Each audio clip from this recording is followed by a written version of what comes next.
Bom, boa noite a todo mundo que já chegou. A gente aí está bem no horário, né? Vamos esperar mais alguns minutinhos para que chegue mais gente, tá?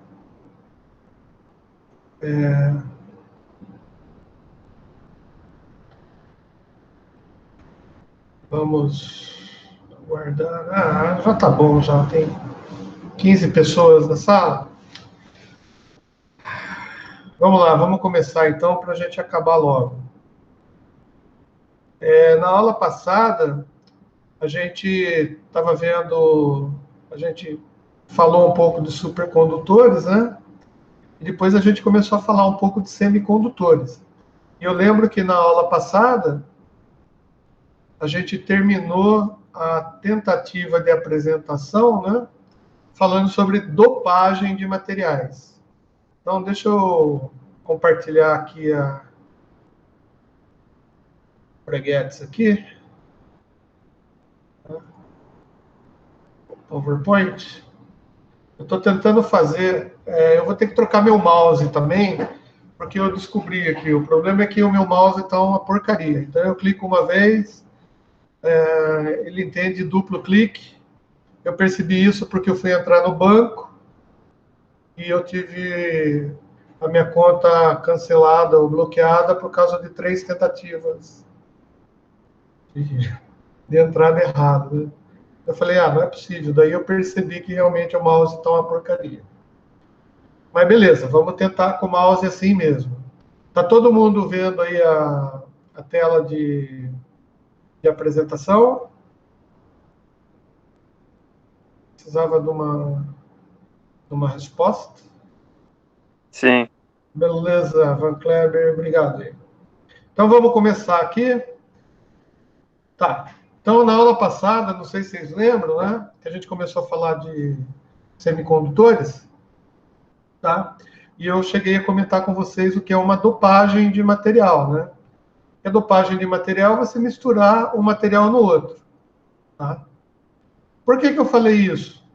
Tá? Porque a gente vai precisar entender mais ou menos o que é essa dopagem, porque não só nos semicondutores a gente utiliza essa técnica, como a gente utiliza essa técnica também em fibra óticas, tá? Que a gente vai ver logo a seguir, tá?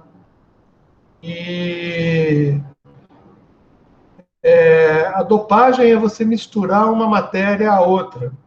É a mesma coisa que acontece quando a gente faz uma liga metálica, onde a gente coloca dois metais diferentes, né? Eles se misturam e a gente eleva a temperatura, e a elevação dessa temperatura faz com que as moléculas desses dois materiais se entranhem, e às vezes você até força uma ligação química entre eles, tá? E é isso que é a dopagem de material. Por exemplo, se você tem o ferro, né? Para transformar o ferro em aço, você tem que misturar cromo, se não me engano, eu não lembro direito, tá? Mas assim, você mistura uma quantidade que é quimicamente calculada, né? Tipo assim, para 1 tonelada de ferro derretido, você mistura, sei lá, uma panelinha desse outro material, e daí você consegue transformar o ferro em aço, né? Já o aço inoxidável, você mistura uma outra coisa, né? E assim vai, tá? Então vamos lá. Só que para a gente entender melhor como que se processa essas coisas, tá?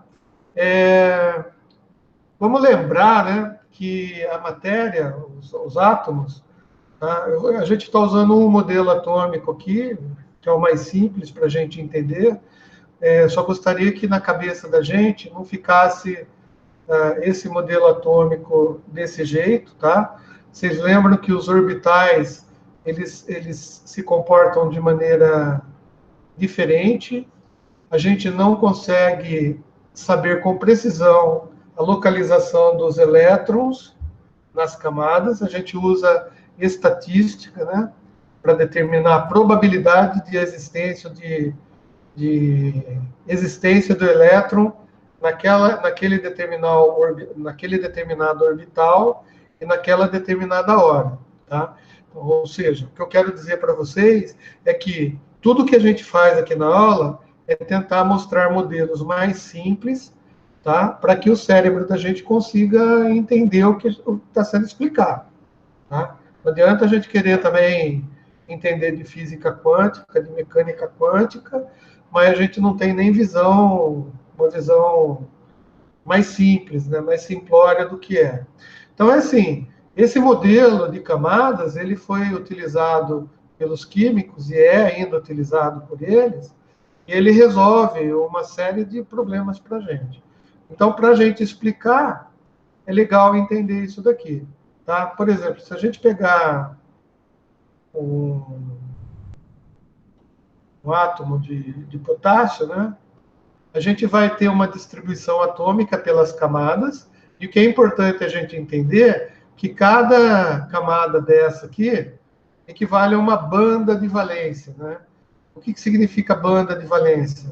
É o seguinte, cada elétron aqui ele tem uma determinada carga, tá? E ele é atraído pelo próton que está no núcleo em função da carga que ele tem, tá? Então, a gente até fez uma comparação lá com o Maracanã, eu lembro que eu fiz isso na sala de aula. Então, a distância dos elétrons para o núcleo, tá, é determinada também, não só pela carga do elétron e a carga do próton, como também a velocidade que o elétron vai ficar rodando no entorno do núcleo, tá? Então, se a gente for pensar, né, vamos fazer uma analogia, tá? Eu não estou dizendo que é assim, mas é só uma analogia. A gente sabe, a gente aprendeu da física mecânica, né? Através de Newton, lá, das fórmulas que eles ensinaram para a gente em física, que para você ter um corpo em órbita de outro, você precisa de uma atração entre eles e, na realidade, a velocidade centrípeta, ou a velocidade imposta no corpo, tá?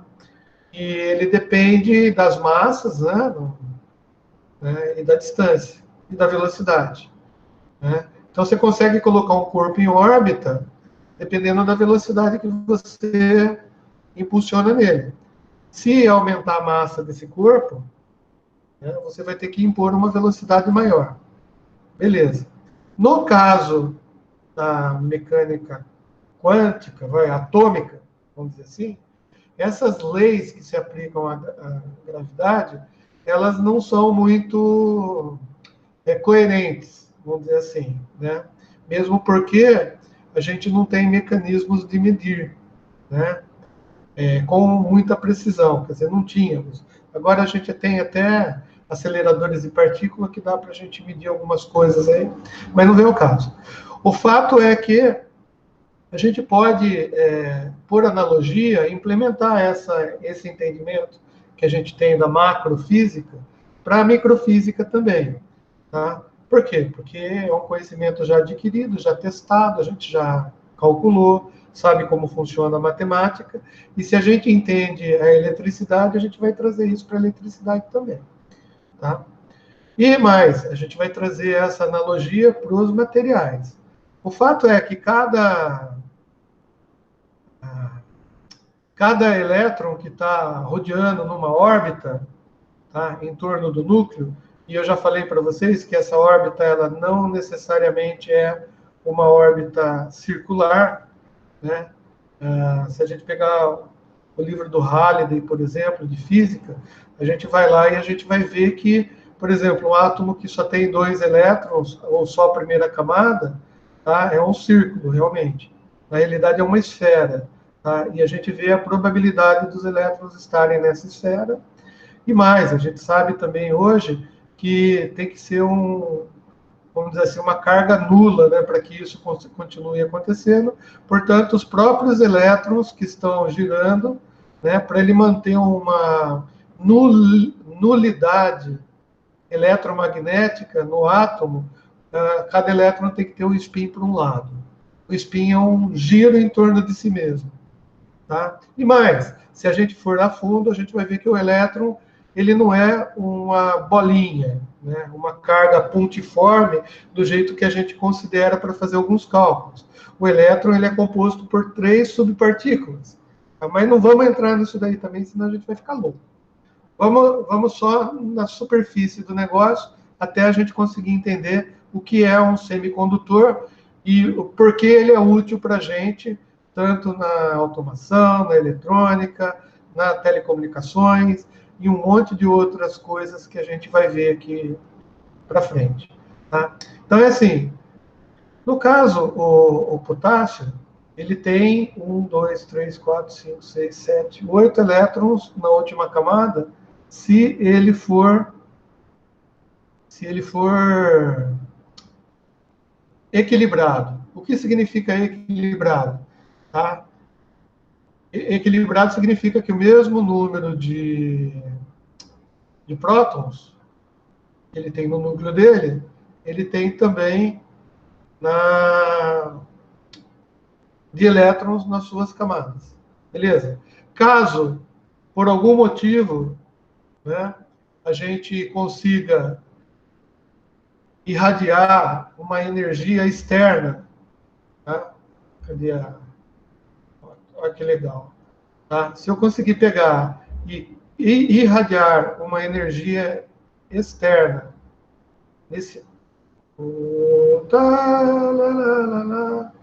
uma energia externa, tá?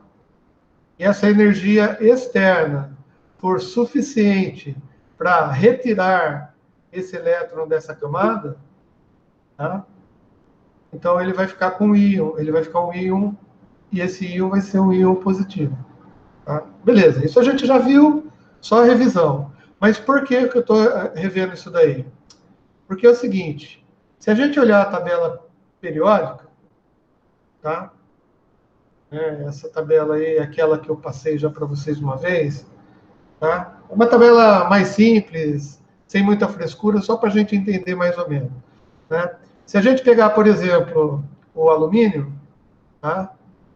A gente sabe aqui pela legenda, né, que essas coisas que estão em azul mais claro aqui são metais.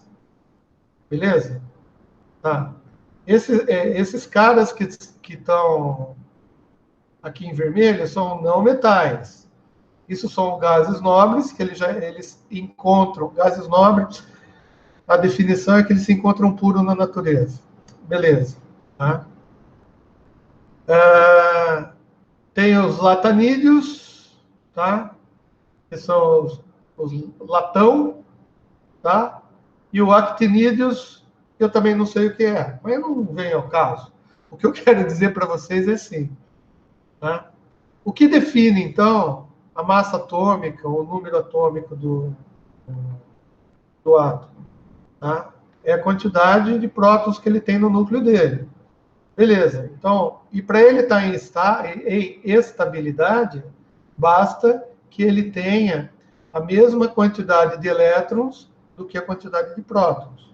Bem simplesinho. Beleza. Só que, para ele estar estável na natureza, tá? Ele tem que ter 8 elétrons na última camada ou 2 elétrons na última camada de valência. Bom, se ele não tivesse o átomo, o material, a matéria, não tiver 2 elétrons na última camada de valência, ou 8 elétrons na última camada de valência, tá? Esse átomo está desequilibrado. Portanto, ele não pode apresentar-se, de uma certa maneira, sozinho na natureza. Ele vai ter que se ligar a outro átomo, compondo uma molécula, tá? Para que ele esteja na natureza. Beleza. Mas esse outro átomo, gente, na realidade, pode ser outro átomo dele mesmo. Tá? E é isso que cria as estruturas metálicas. Tá? Beleza. Tá? Então, para ele criar as estruturas metálicas, ou essas cadeias metálicas, ou estruturas que nós chamamos de estruturas cristalinas, tá? Estruturas cristalinas, então, são cadeias de átomos que estão conectados entre si, estáveis na natureza. Tá? Legal. Bom, se a gente voltar lá na tabela periódica e pegar, por exemplo, o silício, que é esse Si aqui, tá? O silício ele não é nem um metal, nem um não metal. Ele está classificado, em uma das maneiras de classificar ele, como semimetais. Tá? Tá? Esse cara aqui também, ó, PO. Tá? Então, esses cor-de-rosinha aqui, tá? Eles são classificados como semimetais. Bom, uma das coisas que caracterizam os metais, né, é que eles podem ser, de uma certa maneira, condutores ou não. Tá? A estrutura física deles é que caracterizam eles como na classificação de metais. Tá? Por exemplo, olha, se a gente vem aqui o ferro está classificado como metal. Tá? O sódio está classificado como metal. Tá? Sei lá, qualquer um que a gente pegar aqui, ó, o mercúrio está classificado como metal. Bom, e qual que é a diferença, então, entre o ferro e o mercúrio? Veja bem, é o tamanho ou o tipo da matéria. Tá? Ou seja, o ferro tem 26 prótons, tá? E o mercúrio tem 80. O que significa isso, gente? Significa que o átomo de mercúrio, por exemplo, ele tem mais elétrons ou ele é maiorzão do que o átomo do ferro, por exemplo. Tá? E se a gente diz que ele é maiorzão, significa que ele tem mais camadas ou mais orbitais. Beleza? Mas também significa que o último elétron lá da última camada dele, tá? Em princípio, tá? Ele deve ter uma velocidade. Se a carga dele for diferente, varia a velocidade que ele anda lá na última camada, ou no que a gente chama de banda. Né? Então, é assim, para eu mudar elétrons dentro de qualquer átomo, de uma camada para outra, é só arranjar um jeito de enfiar.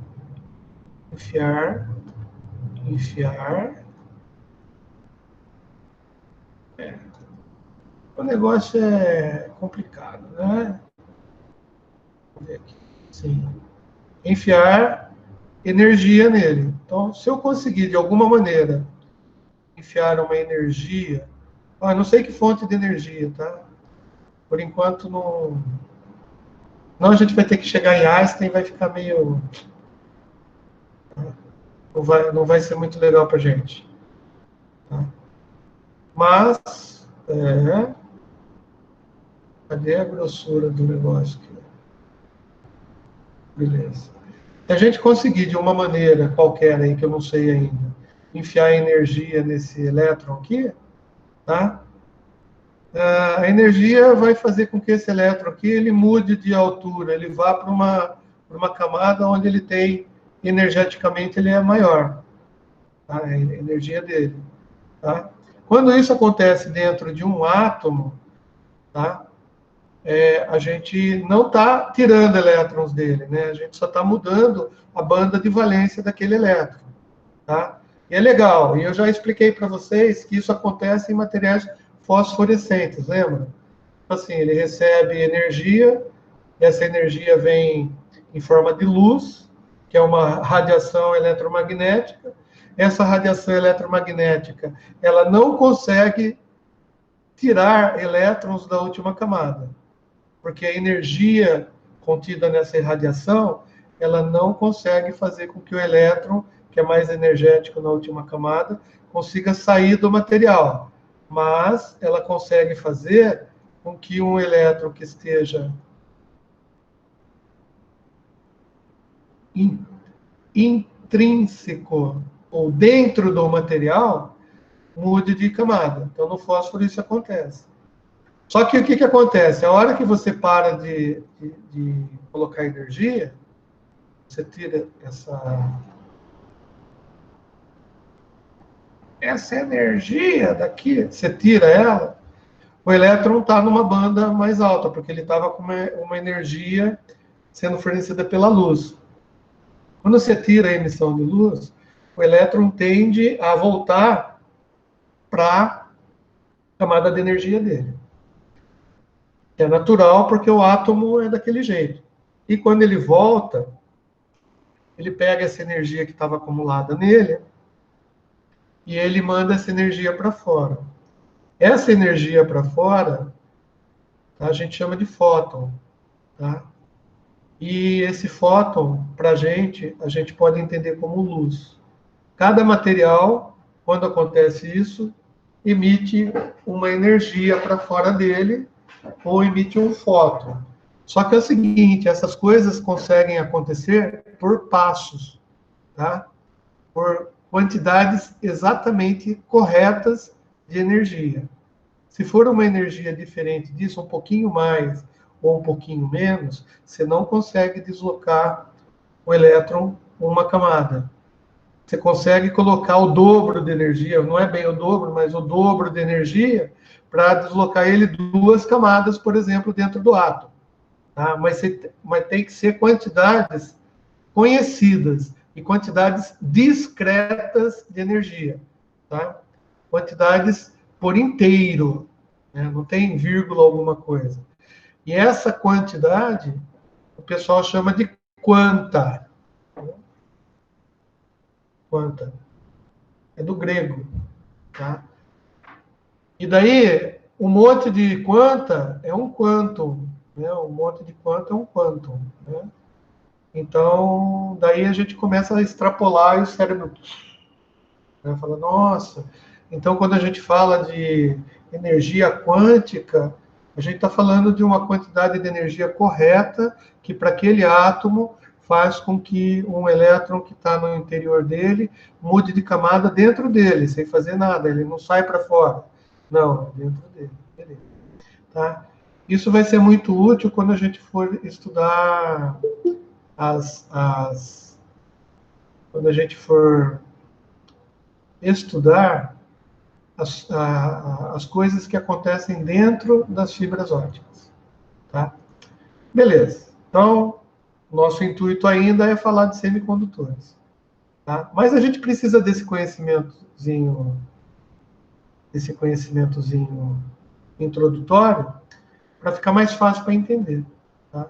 Então, eu espero que a explicação da química aqui, que não está tão correta assim, mas dá para a gente já ter uma ideia legal para a gente vir para os materiais semicondutores. Bom, o que é um semicondutor? O semicondutor é um material que não tem uma resistência tão alta para ser considerado isolante e não tem uma resistência tão baixa para ser considerado como condutor, bom condutor. Então, o semicondutor é uma coisa, é uma matéria que está entre essas duas. Geralmente são semimetais, tá? E eles não são nem muito bons isolantes e nem muito bons condutores. Significa dizer que ele está no meio disso, tá? E aqui a gente pode pegar uma série de materiais que são semicondutores, tá? E brincar com eles. Tá? Os cientistas fazem isso, né? Eles pegam os materiais, lembra o que eles fizeram com o supercondutor? O cara começa a mexer na temperatura, tentar conduzir corrente por ele, ver qual que é a resposta dele num campo eletromagnético intenso, menos intenso. Ele faz várias experiências. Tá? E daí, lá por volta de não sei quando, em 1930, tá?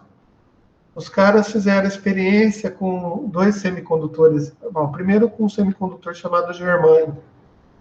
Então, o cara falou assim, não, deixa eu entender melhor como que é o comportamento desse germânio aqui. Tá?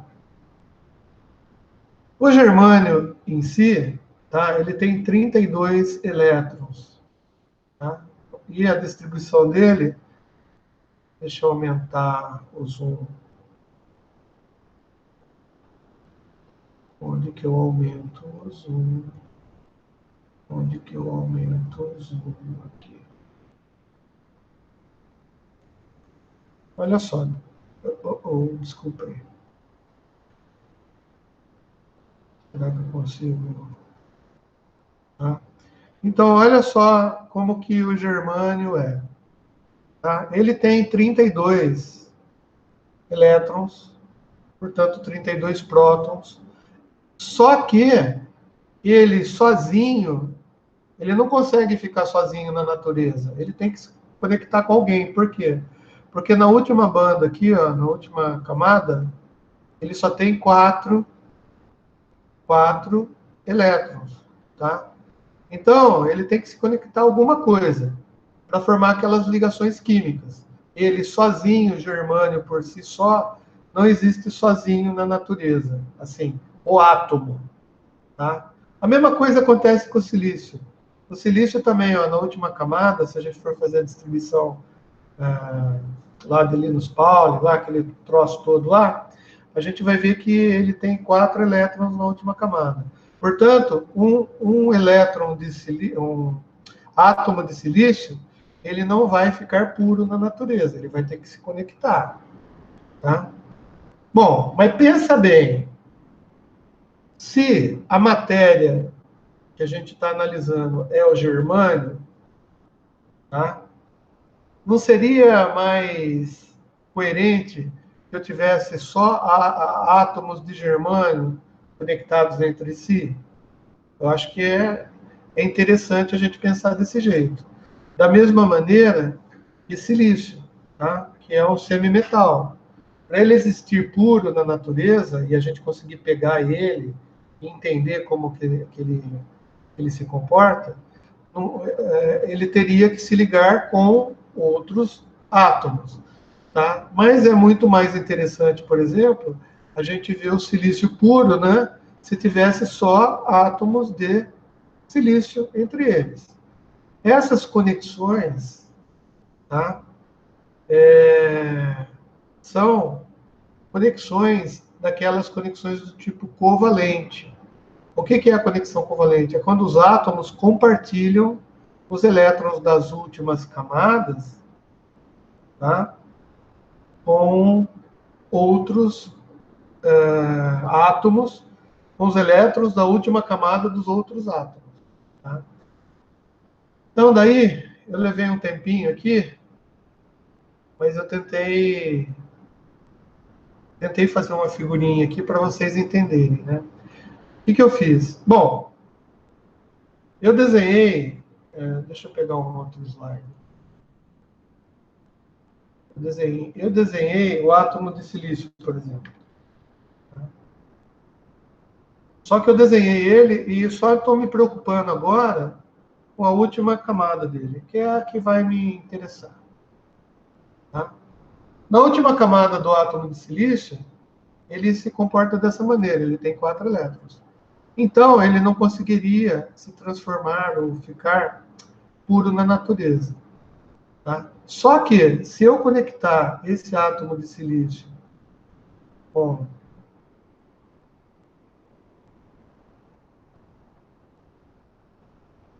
um monte de átomos de silício,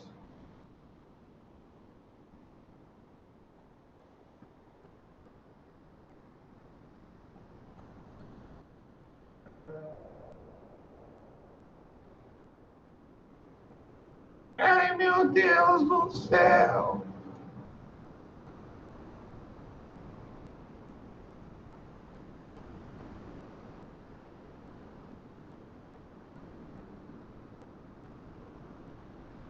Tá? O que vai acontecer?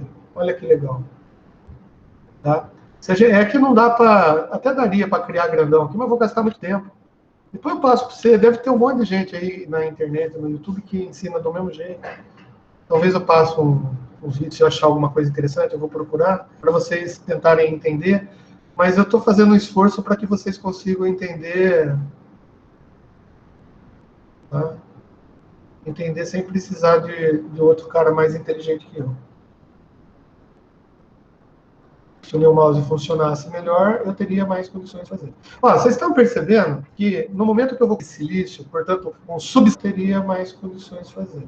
Ó, vocês estão percebendo que no momento que eu vou colocando os átomos de silício, montando uma cadeia de silício, portanto, um substrato só de silício puro, o que vai acontecer?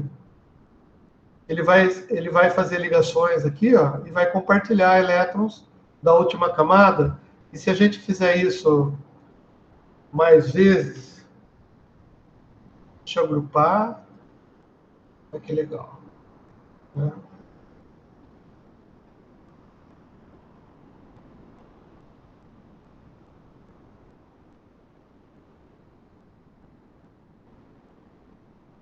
Meu Deus do céu. Vai Ctrl+C, Ctrl+V mesmo, e agora eu consigo fazer. Tá? Eu poderia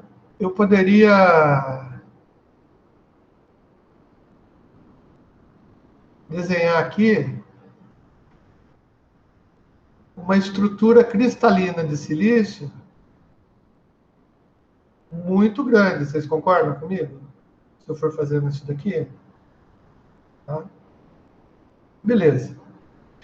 Se eu consigo pegar isso daqui, olha, eu estou montando uma estrutura de silício, tá? Com semimetais, e o que eu chamo esse semimetal aqui, a resistividade dele, né, desse material puro, não é nem tão grande para ele ser um isolante, tá?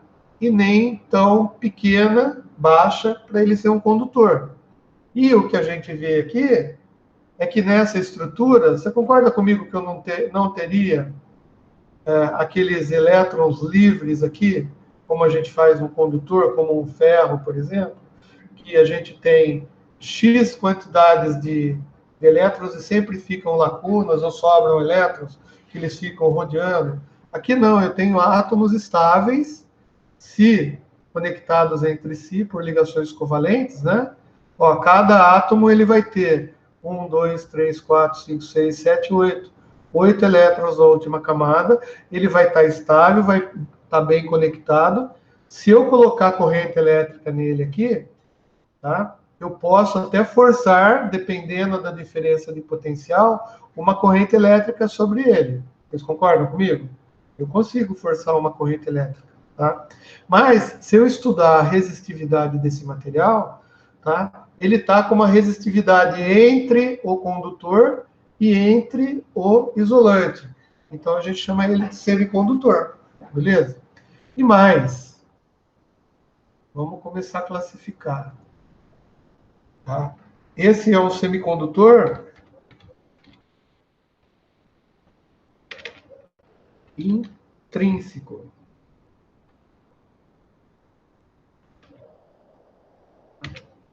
Natural. Tá? Em certas condições, ele pode até se comportar como um isolante. Tá? Mas ele é um semicondutor. Ah, por que eu estou falando que ele pode se transformar num isolante? Depende da temperatura, né? Vocês lembram disso também? Dependendo da temperatura. De repente, um material desse, numa temperatura de menos 196 graus, ele vai se comportar depois, abaixo da temperatura crítica dele, vamos dizer assim, ele pode se transformar num supercondutor. Tá? Pode. Tá? Desde que as características atômicas dele permitam que ele faça isso. Beleza, então esse é o semicondutor intrínseco. Geralmente, todo professor que ensina semicondutor, ele pergunta na prova o que é um semicondutor intrínseco. Tá? E espero que vocês tenham entendido. Só que, dessa vez, eu gostaria que alguns de vocês, pelo menos, colocassem aí no chat ou falasse se conseguiu entender o que é um semicondutor intrínseco.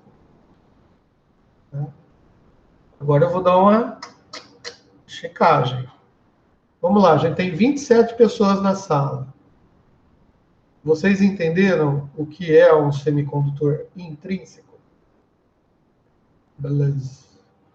De 27,2, a porcentagem está bom, né? Muito bom.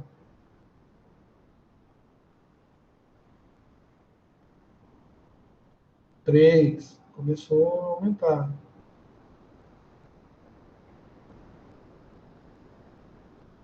O Paulo, por exemplo, agora eu entendi o seu M.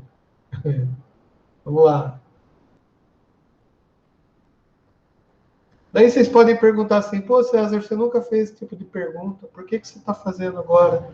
Ah, porque eu queria interagir, cara. Puta, eu tô de saco cheio de ficar só falando, só falando, só falando, sabe? E ninguém fala comigo, ninguém responde, tá? Porque se alguém responde assim, que nem o Fernando, ó, mais ou menos, beleza.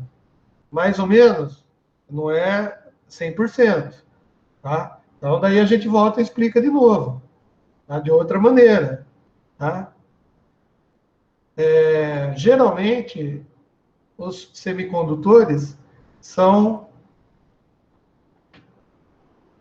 materiais que têm 4 elétrons na última camada. Ou seja, ele é um tipo de um material, um átomo que ele é meio neutro. O que significa isso? Se ele tiver 5 elétrons na última camada, ele precisa de 3 elétrons para ficar equilibrado, concorda? Então ele vai se ligar com ou um átomo que tenha 3 elétrons, ou 3 átomos que tenham um elétron, ou um átomo que tenha um elétron na última camada e um átomo que tenha 2 elétrons na última camada, para compor uma molécula estável. Beleza? Então, talvez, se você imaginar que os semicondutores são átomos que têm 4 elétrons na última camada, ou que a gente chama de tetravalentes, tá? Seria uma explicação mais justa, tá? E quais materiais? A gente tem lá na tabela periódica um monte de materiais que, se a gente fizer a distribuição atômica deles, vai restar 4 elétrons na última camada de valência, tá? Dois principais que a gente estuda bastante é o germânio e o silício, tá? Eu peguei aqui, criei uma estrutura cristalina de silício.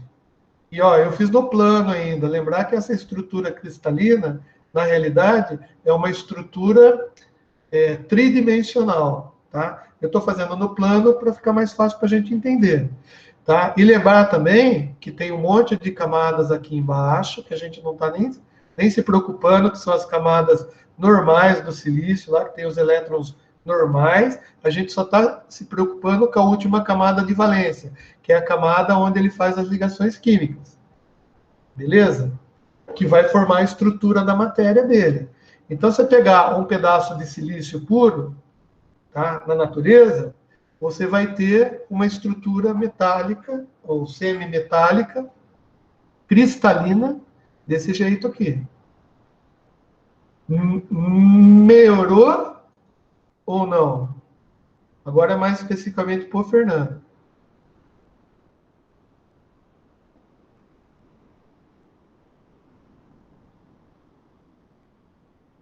Bom, tá vendo? Agora ficou mais fácil. Então, socar para frente. Tá vendo? Essa interatividade, gente, que é importante. Por isso que a aula presencial é importante. Tá? Ó, o pior é que ele falou beleza, professor, e saiu. Então tá bom. Mas beleza. Ó, se eu pegar o germânio, e eu desenhei aqui o negocinho de germânio, deixa eu ver como ele tá. É a mesma coisa. Dá para...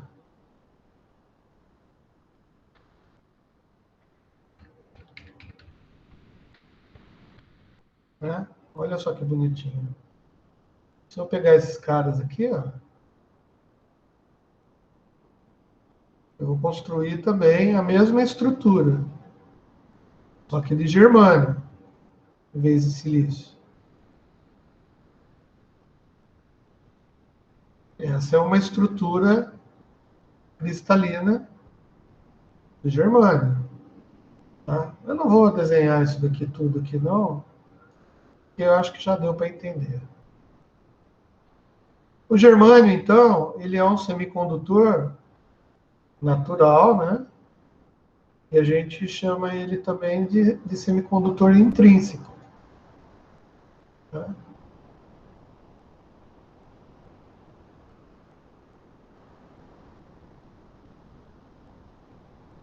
Beleza? Então, aí vai. Tá? E daí, o que acontece no negócio? É assim, os caras chegaram à seguinte conclusão. Cara, o semicondutor intrínseco, ele por si só, ele não apresenta nenhuma característica que eu possa aproveitar para eletrônica, eletricidade, etc. Tá? E como os caras estavam fazendo bastante experiência, o cara falou assim, como que eu faço, por exemplo, olha que dúvida, como que eu faço para pegar um,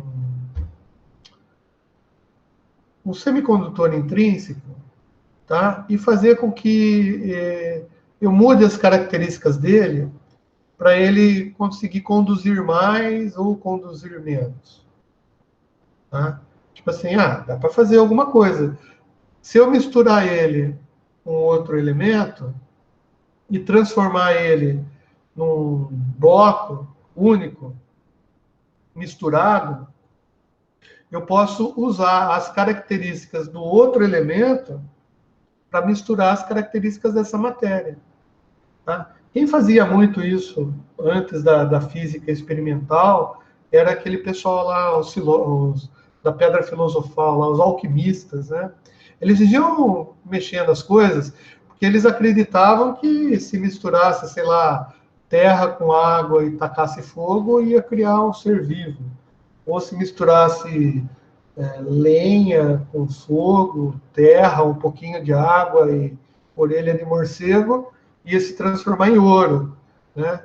Então eles estavam sempre em busca de misturar materiais, tá? Para conseguirem materiais diferentes. Para vocês terem ideia, até hoje acontece isso, né? A gente tem um curso de engenharia de materiais que faz exatamente isso, descobrindo materiais novos, tá? Por exemplo, vai os supercondutores. A gente viu que alguns polímeros, que são materiais de mistureba de coisas, né, que eles conseguem ter características que facilitam a vida da gente. Tá? Que nem, sei lá, aquele spray que você coloca na roupa e a água não entra dentro da roupa, não consegue penetrar. Né? Então, isso daí são materiais que foram criados. Ou aquele material que é muito resistente a fogo, o cara coloca lá nos, na, no ônibus espacial, né, para não esquentar muito quando ele está entrando, né, pelo atrito da atmosfera. Pô, legal, tem um cara que inventou um negócio que não pega fogo de jeito nenhum. Só que ele morreu e o patente ele não tinha patenteado. Ele queria vender o conhecimento dele para a NASA não quis comprar. Ele morreu. Parece que tem um primo dele, sei lá o que está com a fórmula e ele não quer passar a fórmula para ninguém porque ele quer ficar bilionário. Não é assim, né? Tem sempre interesses por trás de tudo. Mas os cientistas, eles continuam trabalhando. Então, olha o que aconteceu com um cara. Um cara, deixa eu pegar o germânio. Tá? O cara fez o seguinte. Tá? Lá em 1900 e bolinha, lá. Ele misturou o germânio, ele falou assim, pô, deixa eu ver. E se eu misturasse o germânio, por exemplo, tá? Com um material trivalente, por exemplo, boro. Tá? Tá? Se eu misturasse o germânio com boro, o que ia acontecer? Tá? A gente ia ter uma estrutura, tá?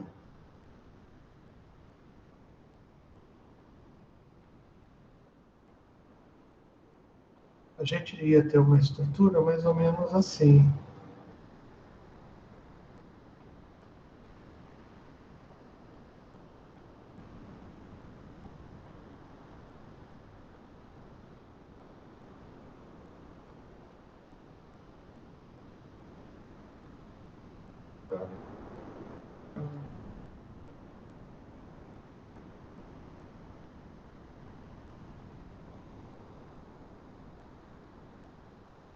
Misturada. Essa é a ideia. Ó, esse elétron aqui, tá? Ele ia ser compartilhado com esse átomo aqui. Tá? Espera aí, eu fiz tamanho diferente, então acho que é por isso que não está dando certo. Não está dando certo os breguetes aqui.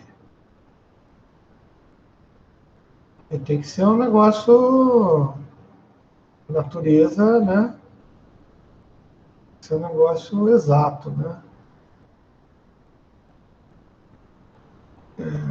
E esse daqui, ó, ia conectar com esse também. Então, bom, eu não vou conseguir desenhar aqui para vocês, mas entendam isso.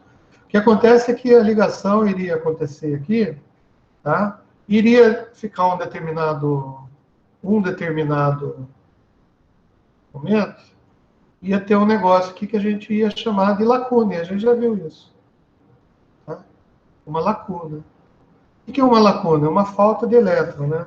Ou seja, se eu misturar esse elemento com germânio, tá? Eu vou criar um elemento que, dessa maneira aqui, vai ficar sempre faltando um elétron, ou seja, o material todo ele vai ficar menos negativo, vamos dizer assim, tá?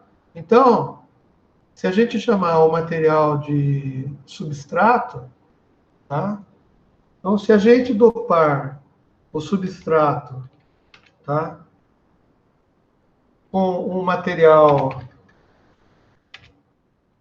que está instável na natureza, né? É o boro, ou seja, ele está precisando, na realidade, perder um elétron ou ganhar 5, né? Então é mais fácil ele perder um, por isso que a gente consegue fazer a ligação. A química explica isso, tá? Mas beleza, a gente faz a ligação dele, mas daí vai ficar sempre faltando um elétron na estrutura química aqui, tá? Esse elétron que está faltando, tá? Vai causar com que essa estrutura fique mais, vamos dizer assim, positiva, né? Então, se eu colocar um material trivalente junto com o material tetravalente, para que eles façam as conexões químicas dele, vai sempre em cada material tetravalente e no material que está conectado a ele, que é o germânio, que é tetravalente, tá? Vai sempre ter uma lacuna. Tá? Ou seja, vai voltar um elétron aqui, tanto para fazer esse cara ficar legal, e esse cara também ficar legal. Ou seja, essa lacuna vai precisar ser preenchida de alguma maneira. Daí a gente começa a entender, poxa, legal, então se eu fizer isso, se eu colocar corrente elétrica real aí, né, essas lacunas elas vão ser, de uma certa maneira, preenchidas pela corrente. Então, se eu dopar o substrato, tá, com um material trivalente, tá, eu vou ter uma matéria mais positiva. E eu chamo isso daqui, então, de dopagem tipo P. Por que P? Porque é positivo. Tá?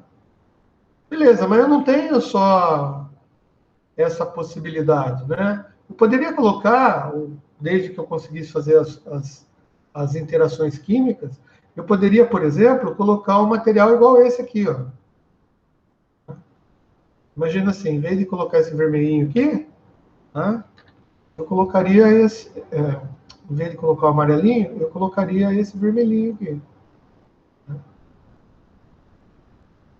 Bom, o que acontece? Se eu fizer o desenho que eu não vou conseguir fazer aqui, em vez de ter lacuna, tá? Se eu conectar a estrutura toda com um monte desse daqui no meio, vai sempre sobrar um elétron.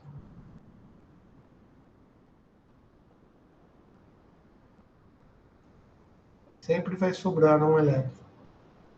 Bom, se sobrar o elétron, eu tenho um material, tá, com matéria negativa. Guarda. Então, eu vou chamar esse material aí de tipo N. Ah, legal. Então, dependendo da maneira ou com que material eu vou misturar no meu semicondutor intrínseco, que é natural e existe naturalmente na natureza, eu vou fazer o material semicondutor que eu chamo de extrínseco.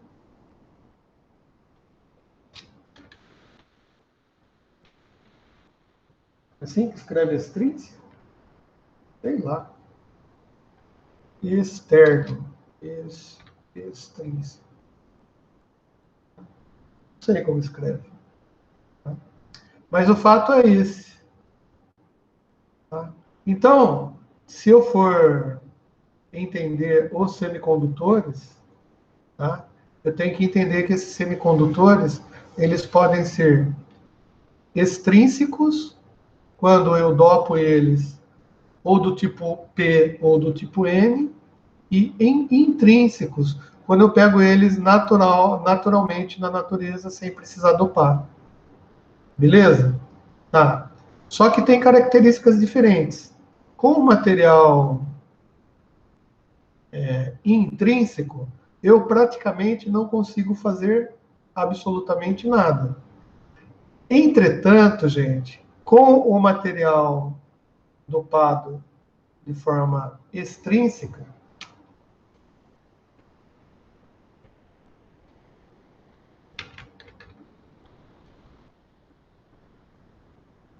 tá?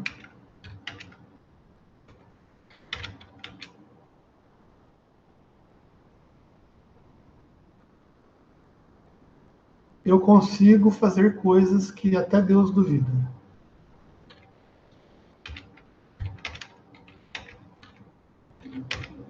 Tá? Então vamos entender o que vai acontecer. Tá? Eu vou desenhar essas barritas de novo lá. Tá? Vou chamar isso daqui de tipo P, tá? E vou chamar isso daqui de tipo N. Tá? Então, são dois substratos, um tipo P e um tipo N. Tá? O que é o material tipo P? Bom, vamos trabalhar com silício. Tá? Vamos trabalhar com silício. Tá? Tipo P ou tipo N significa que o tipo P, o silício, está misturado com o material trivalente, tá? Portanto, ele tem excesso de lacunas. E lacunas, vamos escrever lacunas como sendo Pzinho. Tá? Olha que legal. Então a gente entende exatamente isso daqui. Ele tem um monte de lacunas aqui dentro. Na estrutura cristalina dele, certo? Tá? Ó, tem átomos que ficam... Tá, eu vou chegar lá. Tá? E o tipo N, a mesma coisa. Só que eu vou desenhar, vou escrever N e vou preencher de outra cor. A cor que fica bonita no verdinho, no vermelhinho. laranjinha. Preenchimento da forma laranjinha. Tá?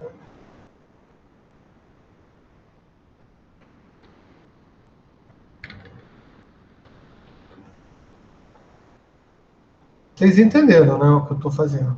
Eu estou pegando, eu só estou desenhando de outra maneira aqui para vocês entenderem o que acontece. É isso que deixou os cientistas assim, excitados. Tá? Por quê? Ó, e veja bem, eu não estou mudando a temperatura, não estou mudando nada, hein? Eu só estou fazendo experiências, explicando para vocês o que aconteceu quando os caras fizeram isso. Bom, vocês entenderam aqui, né? Olha o que aconteceu. Bom, eu tenho um material tipo P e um material tipo N, né? E os caras pensaram assim, pô, o que acontece se eu juntar essas duas coisas aqui? Vou juntar de outro jeito.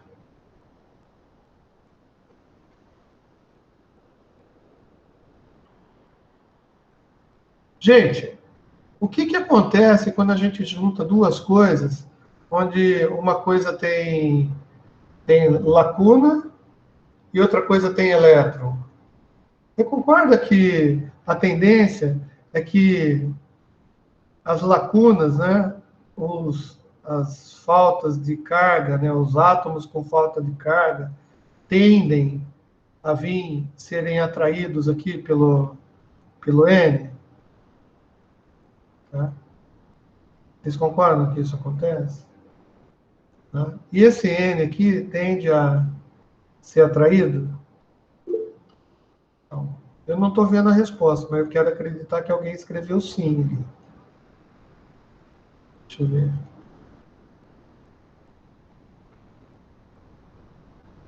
Isso. Então, se acontecer, tá? E estão bem próximos aqui, ó, no mesmo substrato, tá grudado, né? Você concorda que esse cara aqui vai se juntar com essa lacuna? Esse cara aqui vai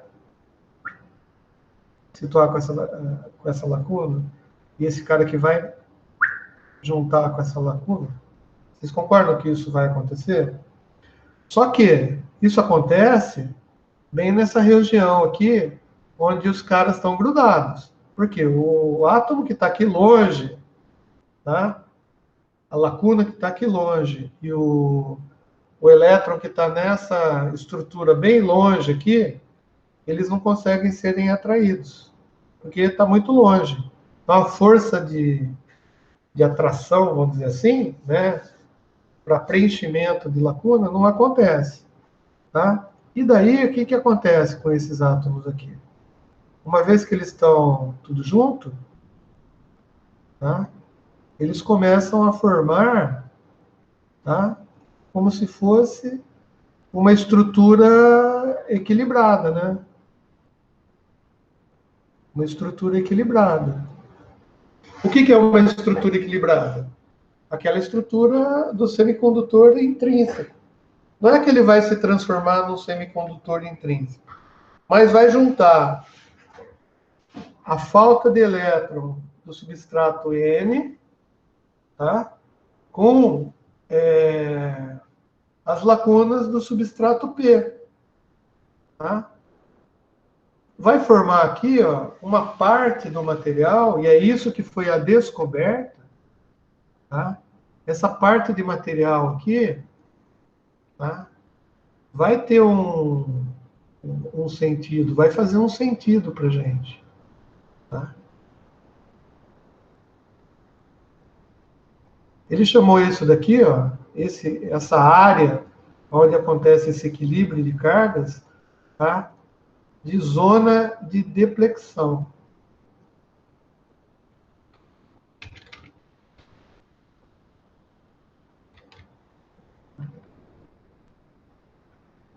Que é o que aparece no exato momento que a gente une um substrato, um semicondutor dopado tipo P, com outro semicondutor dopado tipo N.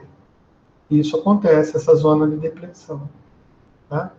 Só que, veja bem, os caras estavam fazendo isso para quê? Eles estavam testando, né, as matérias, né? E vocês lembram que qual que é a função de você fazer essa dopagem aqui? Porque eu quero ver corrente elétrica dentro desse material. O que que acontece? Tá? Então, os caras descobriram o seguinte. Olha que legal. Se eu pegar essa bodega aqui, ó,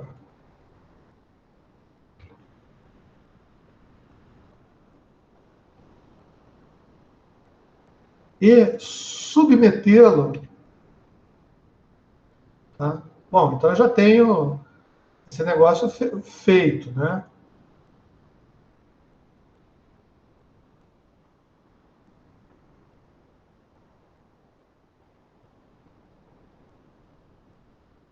Tem esse negócio feito. O cara já juntou os dois, né? Colocou super bonder, criou essa zona de depressão. Daí ele falou assim: e se eu criasse aqui uma DDP, um campo elétrico entre esses materiais? O que que aconteceria? Tá? Como que ele fez? Ele pegou e fez assim: bom, colocar uma diferença de potencial nada mais é do que eu criar um campo elétrico, certo? Mesma coisa que criar um campo elétrico. Né? Campo elétrico eu crio como? Vamos colocar uma bateria qualquer aqui. Vamos colocar uma pilha.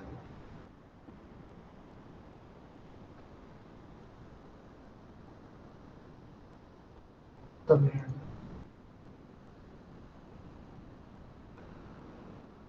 Uma pilha! Coloquei uma pilha aqui.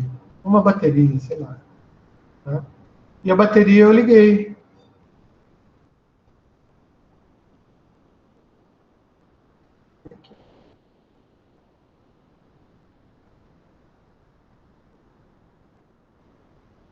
Vou fazer assim que é mais fácil.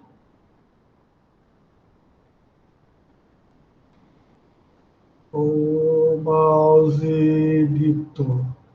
Tá? Ó, eu liguei aqui a bateria. Bom, a bateria, ela tem sempre um positivo e negativo, certo? Beleza. Então, vamos pensar o seguinte. Eu achei que, como esse substrato aqui, ó, tá com muita, muito elétron livre, tá? Eu falei assim, não, eu quero então fazer o seguinte, eu vou tirar esses elétrons daqui. Para tirar esses elétrons daqui, tá? Eu teria que colocar uma carga positiva na bateria aqui. Tá? E aqui, como tem lacuna, eu quero enfiar elétron na lacuna. Então, eu peguei e coloquei uma bateria aqui com um negativo. Tá? Então, o que, que vai acontecer? Olha que legal. Essa bateria aqui, deixa eu pegar um elétron só aqui, né? Um elétron aqui. O que, que vai acontecer? Ó? Imagina que isso daqui é um elétron e ele vai chegar aqui. Quando ele chegar aqui, o que, que esse elétron vai fazer? Vai pegar uma lacuna, vocês concordam comigo? Tá.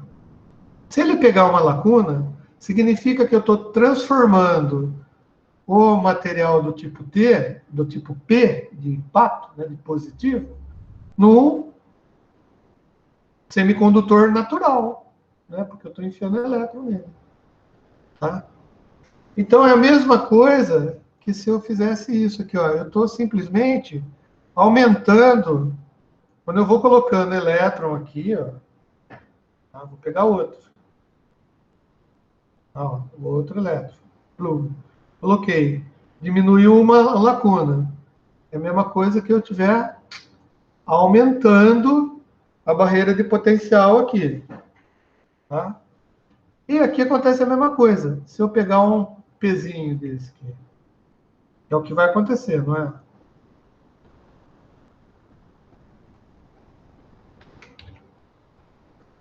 Ai, ai.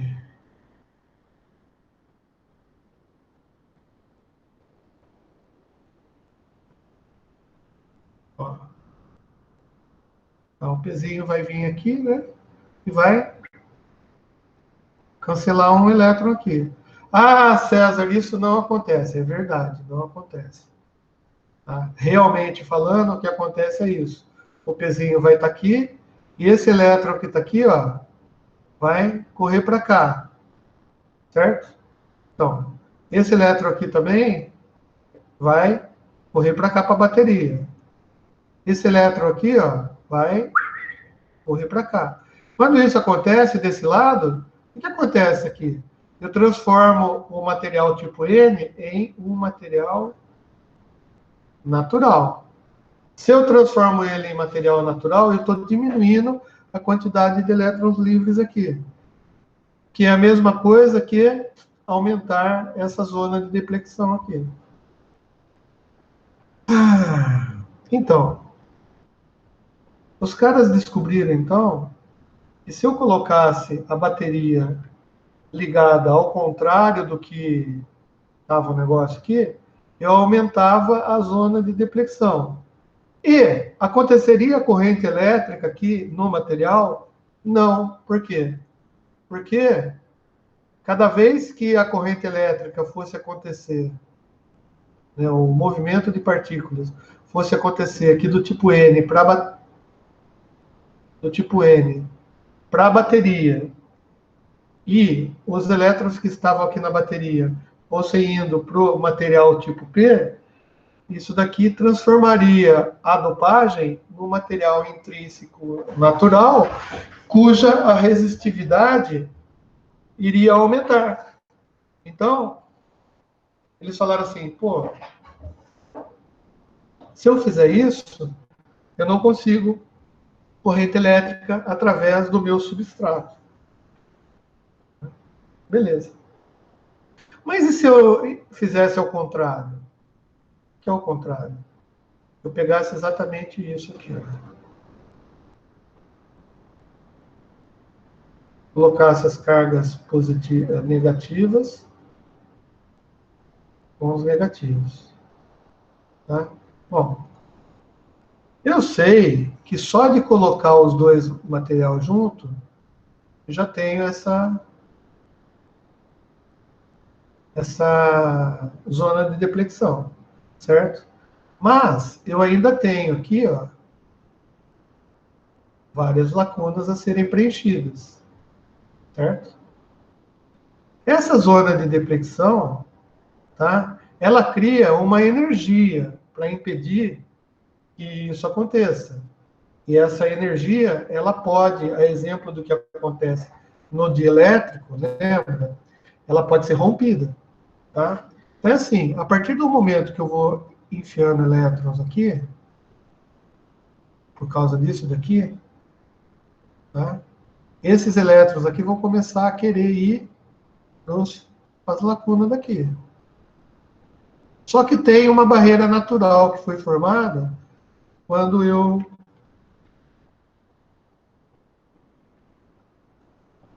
juntei os dois naturalmente. Tá? Então, o que vai acontecer? Quando eu for colocando elétrons aqui, essa energia que vai impedir essa passagem dos elétrons vai diminuindo. Tá? Vai diminuindo. Conforme eu vou colocando elétrons aqui, você concorda que o negócio vai ficando mais negativo do que isso? Tá? Da mesma maneira, tá? Eu vou injetando elétrons aqui, essa barreira de potencial, ou essa zona de deflexão, ela vai diminuindo. Então, existe uma energia mínima, uma diferença de potencial mínima, para que eu vá enfiando elétrons aqui, até que essa barreira essa zona de deflexão deixe de existir, tá? E os elétrons comecem a ocupar as lacunas, tá? Só que olha que legal, se eu começo a ocupar as lacunas, tá? na realidade, eu tô com a bateria aqui ainda, não desconectei. A bateria sempre vai jogando elétrons para cá.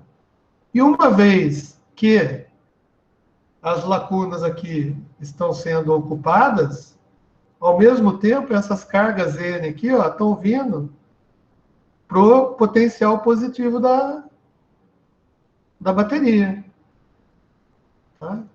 Quando acontece isso, e eu vou colocando mais coisa aqui, o que vai acontecer? Vai gerar uma corrente elétrica. Nossa, então os caras descobriram que se colocasse uma bateria, o negativo da bateria, tá? Ligado no substrato N desse negócio aqui que a gente criou, tá? Isso ia forçar a diminuição da zona de deflexão, e na hora que essa zona de deflexão fosse diminuída, tá?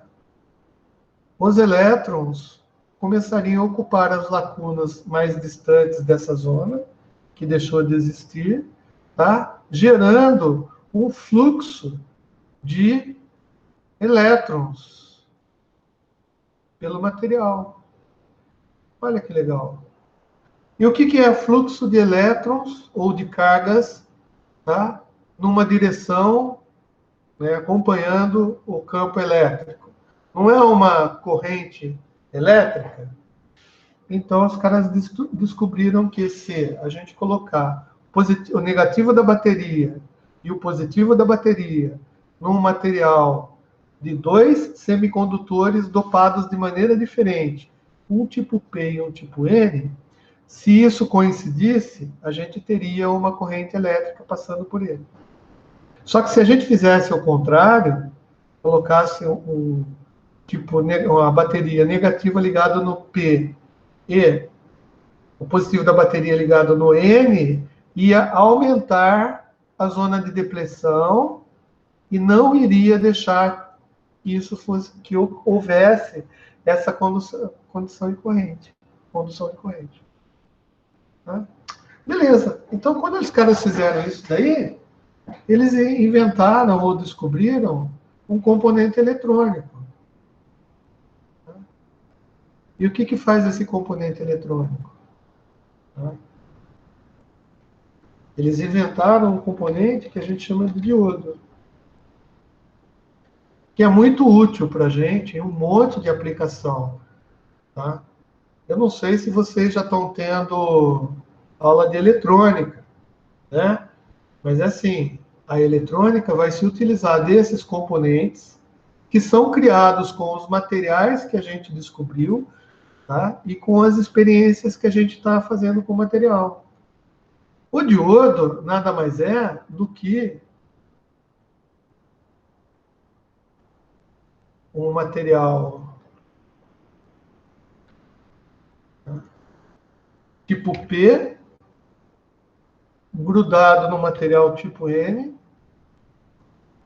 tá? E a gente já sabe que o material tipo P é um semicondutor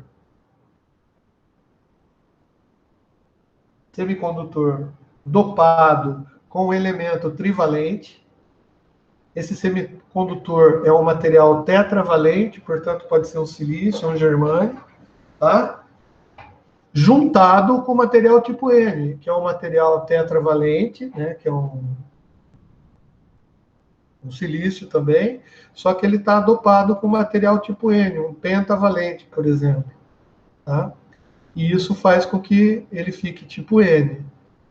E o ato de eu gerar um campo elétrico favorável ou desfavorável vai fazer com que a zona de deflexão criada naturalmente pela junção desses dois materiais aqui, né? Tá? Que é essa zona de deflexão, que também, eu falei já, né? A gente dá o nome de barreira de potencial. Tá? No caso do silício, pela quantidade de cargas que ele vai acumular aqui, essa barreira de potencial, tá, é a soma de todas as cargas que se juntaram lá. Tá? E isso vai ter um valor em volts, tá? Que no caso do silício, tá, é 0,7, 0,6, 0,65 volts, dependendo do jeito que é feito o substrato tipo N e o substrato tipo P. Tá? Beleza. E se fosse germânio? Germânio é 0,3 volts, barreira de potencial. Tá? E se fosse de outro material semicondutor qualquer que o cara descobriu ontem? Não sei. Os caras iam ter que fazer a experiência, aplicar uma tensão e ver até que ponto essa barreira de potencial aqui ela consegue ser vencida para que haja corrente elétrica. Bom, então o que quero dizer? É assim, para haver corrente elétrica, eu tenho que pegar a minha bateria, né?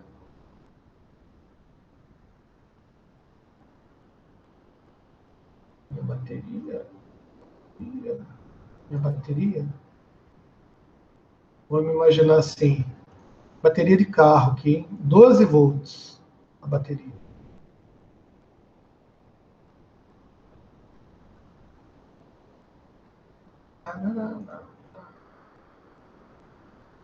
Eu teria que pegar essa bateria aqui, 12 volts. Se eu conseguir arrastar ela com o meu mouse para cá, tá? Bateria de 12 volts do carro. Ela tem um polo positivo, tá? E tem um polo negativo. Tá? Olha que legal. Se eu quiser acender uma lâmpada, tanto faz, né? E a lâmpada, ela acende de qualquer jeito. Se colocar positivo com negativo, negativo com positivo na lâmpada, ela vai acender. Mas, para que haja corrente elétrica nesse diodo, tá? Se eu colocar ele polarizado, o ato, né, de você colocar carga, tá? O ato de você colocar carga aqui, tá? É chamado de polarização.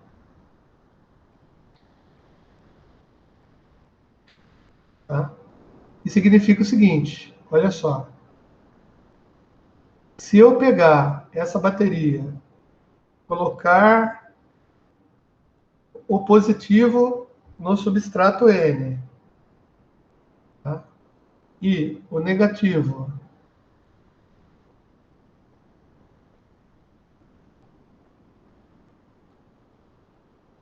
para de funcionar. O negativo. Não, meu Deus. Caraca. Como eu fico pé da vida, cara.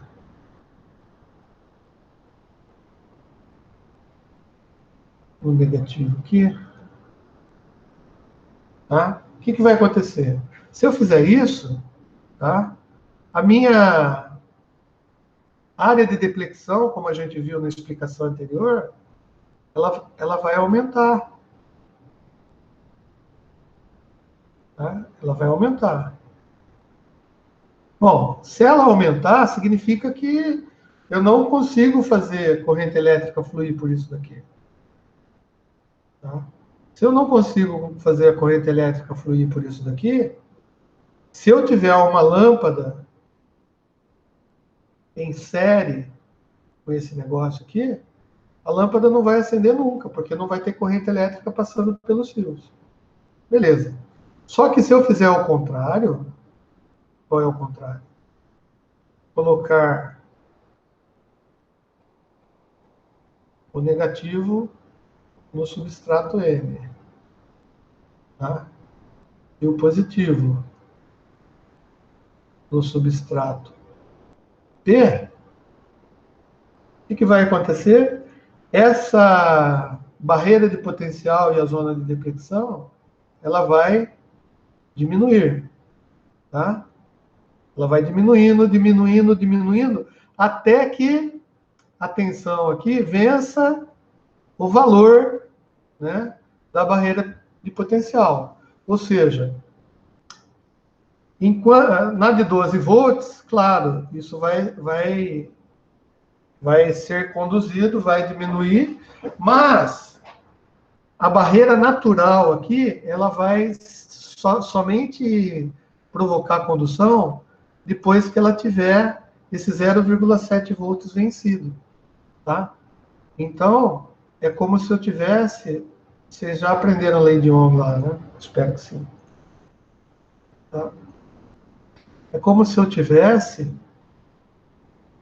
uma queda de tensão aqui, ó, de 0,7 volts. Mas, se eu colocar uma bateria em série com isso daqui, vai fluir corrente elétrica por aqui, tá? Porque está vencendo essa queda de tensão, essa barreira de potencial, né? A zona de deflexão diminuiu, tá? E a lâmpada vai acender. Olha que bonito. Então, é esse daí. Bem-vindos à explicação do diodo, tá? Daí alguém pode me perguntar, poxa, legal, César, eu entendi, puta, bonito pra caramba. Legal, só que, pô, quer dizer que todo esse trabalho que o cientista teve só vai servir para construir o diodo? Não. É aí que está a magia da coisa. O cara pegou essa mesma bagaça aqui, ó, né?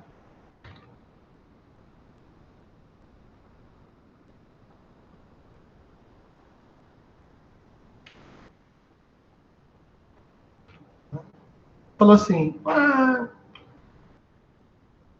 pô, tem uma barreira de potencial aqui. Daí ele usou a inteligência, tá? Tem uma barreira de potencial aqui. Beleza. E o que acontece, por exemplo, se eu colocar um outro material tipo N do outro lado aqui. Bom, aí falaram para ele, aqui você vai criar uma outra barreira de potencial aqui. Tá? Legal, eu posso trabalhar com essas barreiras de potencial, né, com essa criação de substrato, nessa formação que eu estou inventando? Pode. E daí o que o cara criou? O cara criou um outro componente eletrônico que a gente vai chamar de transistor. Tá? O que é o transistor? O transistor nada mais é do que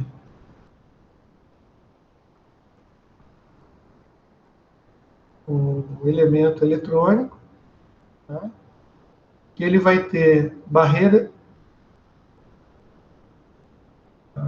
entendi, isso daqui está para trás. Tá? Com barreiras de potencial aqui, ó, que vão depender da alimentação dele. Bom, e aonde eu posso alimentar? Não sei, ó, eu posso, por exemplo, colocar um fio aqui, tá? E um fio aqui. Concorda? Isso daqui ele vai se comportar como diodo para mim, tá? Mas eu também posso colocar um fio aqui, tá?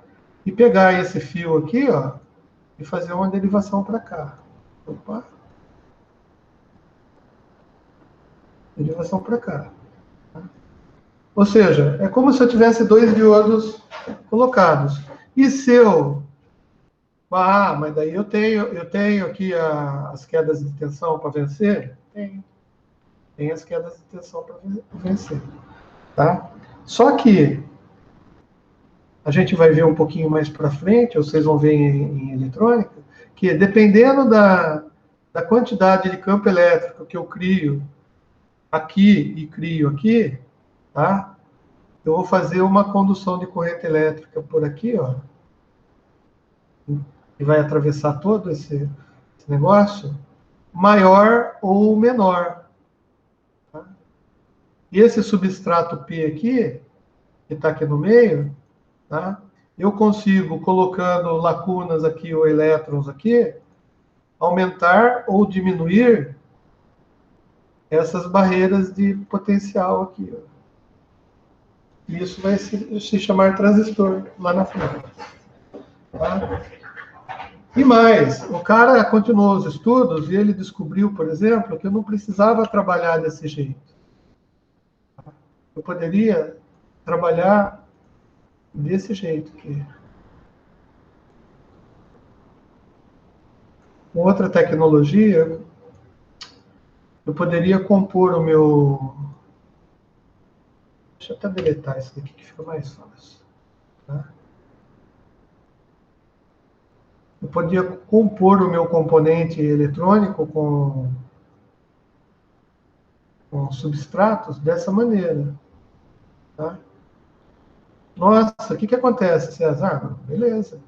Conforme a polarização que eu uso aqui, a corrente elétrica e o campo que eu coloco aqui, ó, tá?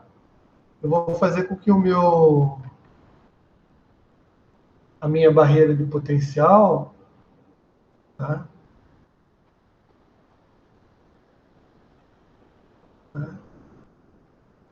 Eu tinha preenchimento da forma, cadê o preenchimento da forma? Preenchimento da forma amarela, né? Daí vai para trás um quarto, não.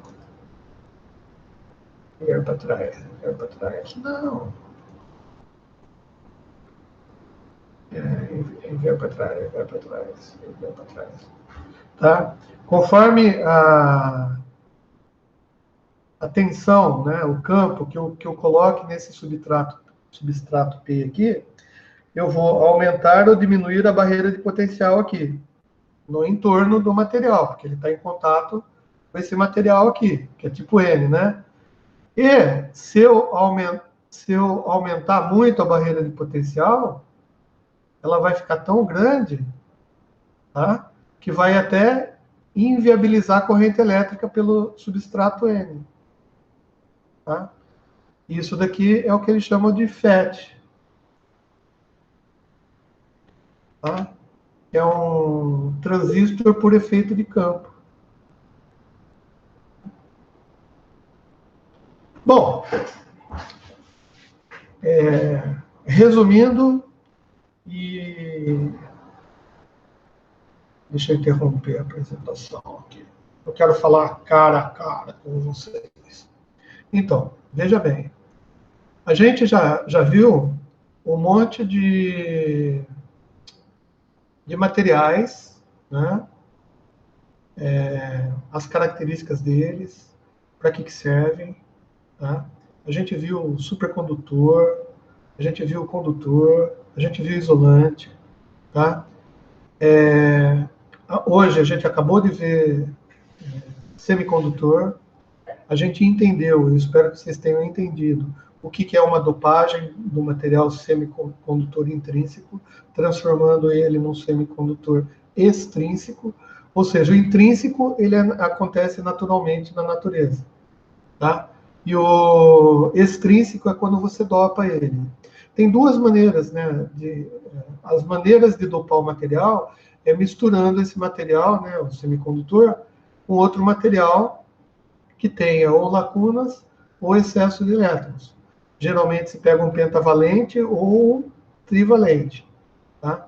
Beleza, então o material que os cientistas trabalharam e chegaram à conclusão de que tem as melhores condições elétricas para nos ajudar nos circuitos eletrônicos são o silício e o germânio. Eles começaram com o germânio, que tinha uma barreira de potencial ou uma zona de deflexão menor, tá? Mas logo em seguida eles começaram a trabalhar com silício e acharam que fazer dopagem no silício era mais fácil do que dopar o germânio. Então, germânio ainda existe, tá? componentes eletrônicos, tipo diodo, a germânio, ainda existe. Só que eles têm problemas de temperatura, problemas de ruído. Porque tudo isso que a gente viu aqui, a gente viu na temperatura normal. Só que quando você começa a passar corrente elétrica pelo diodo, por exemplo, os elétrons estão se movimentando. E o próprio material lá, o silício, tá aí o boro, por exemplo, ele também está se agitando. Se a gente colocar temperatura nele, essa agitação vai aumentar e vai aumentar a resistência. Tá? Então, tem uma faixa de temperatura de operação para esses componentes. Outra coisa também, vocês viram que se a gente polarizar de uma maneira reversa, ou seja, colocar o positivo da bateria no negativo do diodo e o negativo da bateria no negativo do diodo, o que vai acontecer? Tá? A gente vai aumentar essa barreira de potencial, né? A gente vai aumentar essa zona de deflexão. Só que é o seguinte, você não pode subir na temperatura. Por quê? A barreira de deflexão é como se fosse um isolante, concorda? Ela tá impedindo a passagem da corrente elétrica. Se você aumentar muito, você vai simplesmente fazer com que haja o rompimento desse isolante causado pela barreira de potencial. Portanto, a gente vai ter uma queima do diodo. Né? Se colocar muita tensão reversa, você vai queimar o dispositivo. Tá? E eu estou falando do diodo porque eu queria dizer para vocês que a razão pela qual nós estudamos materiais elétricos, ópticos e magnéticos, uma das razões é para exatamente criar componentes eletrônicos. Tá? Então a gente já sabe como que é criado o resistor, a gente já sabe como que pode ser criado um capacitor, a gente já sabe como pode ser criado um transistor, tá? A gente já sabe como que é criado um transformador através dos efeitos eletromagnéticos, ou seja, já dá para a gente brincar na eletrônica. Tá? Agora, a gente vai brincar na eletrônica polarizando, despolarizando, colocando intensidade de campo maior ou menor, em função das características do material que é feito o componente. Tá? Boa noite, Antônio Carlos. Bom, é o seguinte, o pessoal já está precisando ir para outra aula. Espero que vocês tenham aproveitado essa aula sobre condutores e semicondutores, né, sobre dopagem de material. Eu vou disponibilizar a aula para vocês e também talvez eu disponibilize alguém aí que do YouTube, sei lá, eu vou ver, vou procurar se tem alguém que explica melhor que eu para possibilitar vocês terem uma outra visão da aprendizado. Tá bom? Então, agradeço aí a participação de todos. Não esqueça de dar um curtir no meu canal. Se tem alguém de outra matéria aí que queira relembrar isso daqui, vocês podem indicar o meu canal para o cara dar uma olhada, e assim sucessivamente. Aí eu ainda não fiz a propaganda do entrega rápido de um amigo meu aí de Americana, eu vou passar no grupo para vocês, deliciem-se. Tá? Para quem está enjoado de pedir lanche, pode pedir comida japonesa, eu vou passar para vocês lá no grupo. Lá. Abraço. E se falar que foi indicação minha, eu não ganho nada, mas vocês podem ter um desconto, ou, sei lá, o cara pode colocar veneno. Então, sei lá, às vezes é bom falar que é indicação, às vezes não é. Beleza? Abraço para todo mundo aí, até mais.